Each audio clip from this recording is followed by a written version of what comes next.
Hello and welcome to my YouTube channel ISC Madam. I am Pragati and we are back with the continuation of the demand chapter.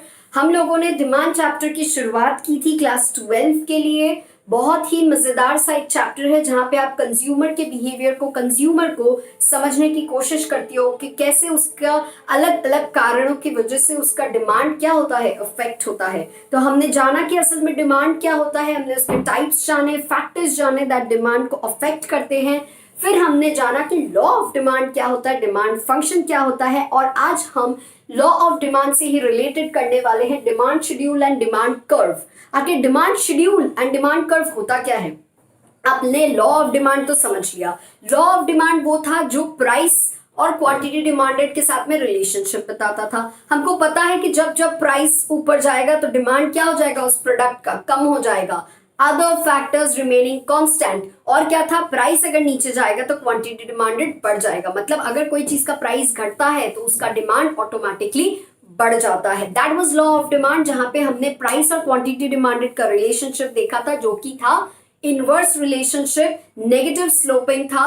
ये सब चीजों के बारे में indirect relationship था, ये सब हमने जान लिया। अब हमको जो जानना है वो है कि डिमांड शेड्यूल और डिमांड कर्व क्या होता है, ये क्या चीज है। इसके बारे में हम जानने से पहले मैं आपको बता दूं कि मेरे ऑनलाइन क्लासेस भी चल रहे हैं, जिसका बैच 2 अब स्टार्ट होने वाला है। अगर आप अपने आप को एनरोल कराना चाहते हैं for class 11 and 12 economics and business studies, तो आप नीचे गए लिंक में आप क्लिक करके अपने आप को एनरोल कर सकते हैं। आप मुझे कांटेक्ट कर सकते हैं and you can know of the other details. अगर आपको मेरा ये क्लास अच्छा लग रहा हो, अगर आपको मेरे वीडियोस पसंद आ रहे हो, तो मेरे चैनल को सब्सक्राइब करना बिल्कुल मत भूलिएगा। और अगर आपको वीडियोस पसंद आ रहा है तो फिर जरूर से एक थम्स अप दे दीजिएगा।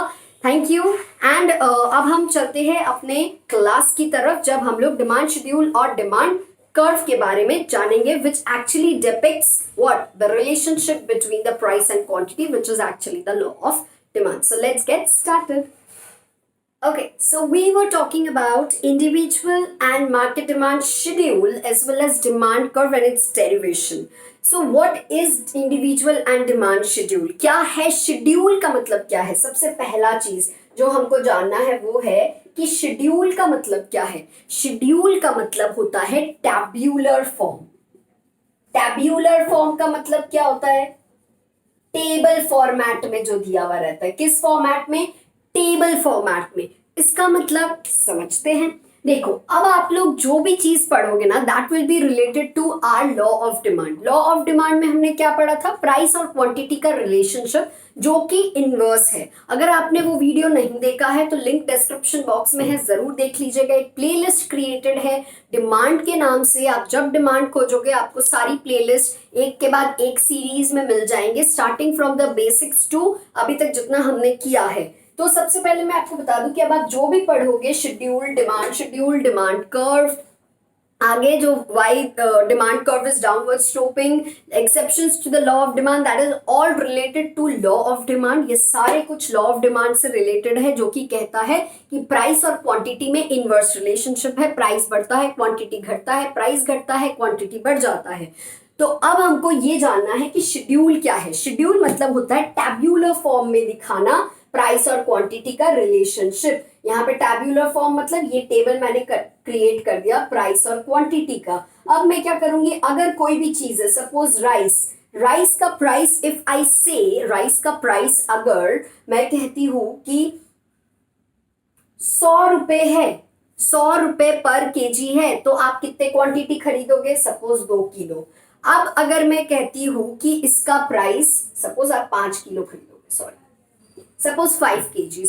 नाउ आई से कि इसका प्राइस इंक्रीज होकर 200 पर केजी हो गया, तो आप क्या करोगे? प्राइस जब बढ़ता है, क्वांटिटी डिमांडेड क्या हो जाता है? घट जाता है। दस इसमें क्वांटिटी डिमांडेड क्या हो जाएगा? कम लोगे आप, कंपैरेटिवली कम लोगे, राइट। नेक्स्ट बोलते हैं कि यहाँ पे 300 केजी हो जाता है अगर, तो आप और कम लोगे क्योंकि प्राइस और बढ़ गया, तो क्या हो जाएगा? अब आप 3 केजी लोगे। सिमिलरली अगर वापस से मैं प्राइस बढ़ा दूं 400 केजीज, 400 पर केजी, तब आप क्या लोगे? 2। एंड अगर मैं 500 पर केजी कर दूं तो आप सिर्फ 1 केजी खरीदोगे। ये क्यों हो रहा है? कि जब जब प्राइस बढ़ रहा है, यहाँ पे डिमांड क्या होता जा रहा है? कम होता चला जा रहा है। ये जो रिलेशनशिप आप टेबल फॉर्मेट पे दिखा रहे हो, ये देखो मैंने टेब्यूलर फॉर्म में दिखाया, राइट? तो इसीलिए इसको बोला जाता है डिमांड शेड्यूल। ये क्या है? Demand schedule. A demand schedule is a tabular statement that shows different quantities of a commodity that would be demanded at different prices during a given period.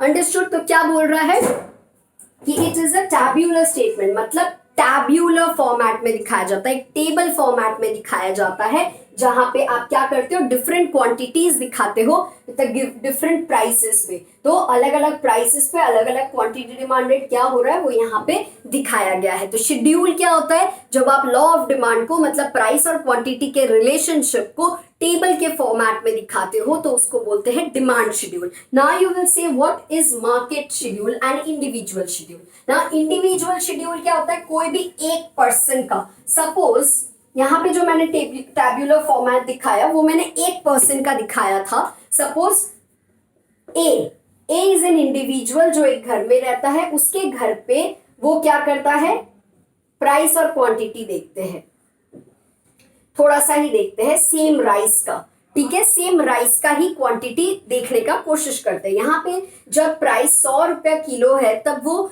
एक ए जो है वो अपने घर के लिए कितना खरीद रहा है, वो अपने घर के लिए 3 किलो खरीद रहा है। कितने किलो खरीद रहा है? 3 केजीज खरीद रहा है, ठीक है। वहीं पे जब प्राइस बढ़ जा रहा है 200 रुपए पर किलो हो जा रहा है तो वो अब क्या करेगा, कम डिमांड करेगा, क्योंकि वो सब हर हाउस होल्ड का अपना एक क्या होता है, प्राइस लिमिट होता है। तो जैसे ही प्राइस बढ़ जाएगा वो क्या करेगा, कम डिमांड करेगा, राइस का डिमांड वो कम करेगा। तो क्या हो जाएगा 2।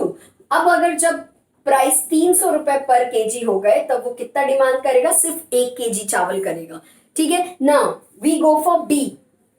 बी का क्या बोल रहा है? Suppose B is another person, वो कब कितना डिमांड करेगा, प्राइस क्वांटिटी। जब प्राइस ध्यान से देखिएगा, जब प्राइस इज 100 तब वो डिमांड कर रहा है सपोज 5 केजीज, ठीक है। वहीं पे जब प्राइस बढ़ के 200 हो जा रहा है तो ही इज डिमांडिंग 4 केजीज। वहीं पे जब प्राइस बढ़कर 300 हो जा रहा है ही इज डिमांडिंग 3 केजीज, ठीक है। तो ये हो गया बी का कितना डिमांड है। तो ये हो जाता है इंडिविजुअल, मतलब एक पर्सन अपने घर के लिए कितना डिमांड कर रहा है, हर इंसान अलग अलग करेगा, तो उसको कहते हैं, उसका जो रिलेशनशिप जो हम टैब्यूलर फॉर्मेट में दिखाते हैं प्राइस एंड क्वांटिटी का, for an individual representing a house hold, एक वो रिप्रेजेंट कर रहा है किसको, ये अपने घर के लिए चावल खरीद रहा है, अकेले मैं अकेला खरीद के खाऊंगा, जो मेरे घर के बाकी मेंबर्स है वो अलग खरीद के, ऐसा तो नहीं है। तो एक हाउस होल्ड के लिए खरीद रहा है, इसको एक इंडिविजुअल माना जाएगा। एक पर्टिकुलर घर पे कितना चावल जा रहा है, जब 100 रुपया किलो है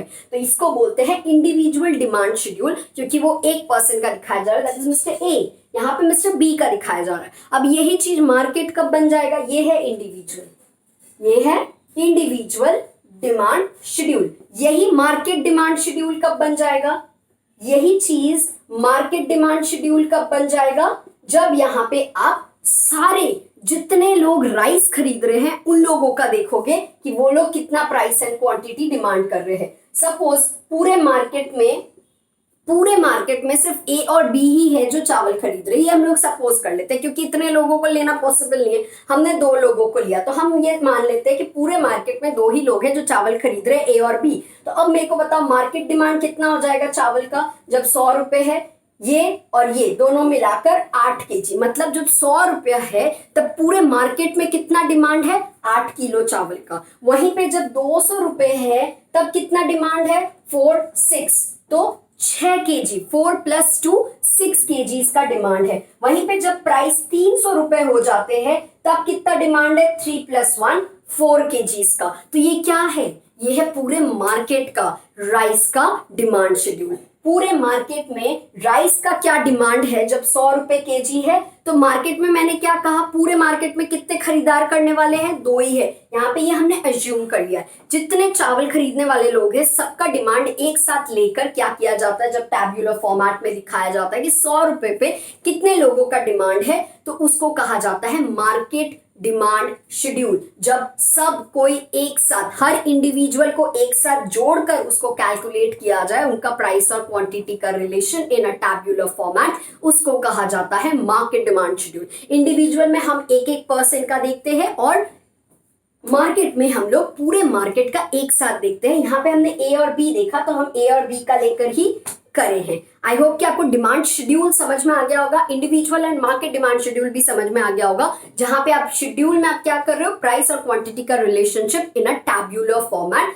और a table form, right? Very good. Okay, so आज के वीडियो में हमने किया डिमांड शेड्यूल और we also got to know about individual demand schedule and market demand schedule.